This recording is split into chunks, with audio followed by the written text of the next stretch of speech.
এই চুরিকে আমি সাগর চুরি বলি, আমি এটা প্রশান্ত মহাসাগরীয় চুরি বলি। দেশটাকে আপনারা বিশ্বাস করেন, তছনছ হয়ে গেছে।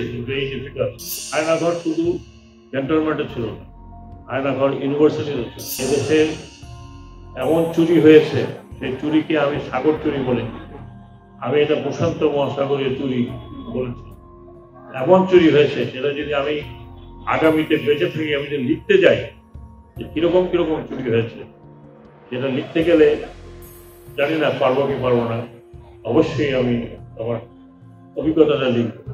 আপনারা দোয়া করবেন, যতদিন আমরা থাকি চেষ্টা করবো যে মানুষের বা দেশের জন্য কিছু করে যাওয়ার। দেশটাকে আপনারা বিশ্বাস করেন, এমন তছনছ হয়ে গেছে, এই ডিফিকাল্ট, ভীষণ ডিফিকাল্ট, শুধু আমাদের জন্য না, আগামীতে যারা সরকারে আসবেন তাদের জন্য। আরেকটি অনুরোধ করছি, আমাদের তরুণ প্রজন্ম যে স্যাক্রিফাইস করেছে, এটাকে আপনারা বৃথা যেতে দেবেন না। এখনো চাঁদা, সন্ত্রাসবাদ, সন্ত্রাসী, চাঁদাবাজি এগুলো হচ্ছে।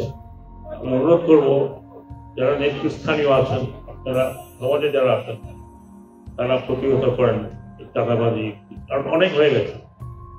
এই কারণে দেশের আজকে এই অবস্থা হয়েছে। এই কারণে আপনি চিন্তা করেন, আপনারা কল্পনাও করতে পারবেন না যেটা লিটন এবং ওনারা যেটা বের করছেন, আপনি চিন্তা করতে পারবেন।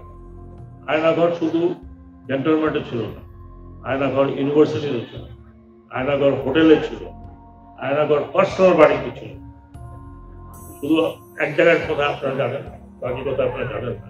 অচিরেই হয়তো আপনারা জানতে পারবেন যে পাশের সামনে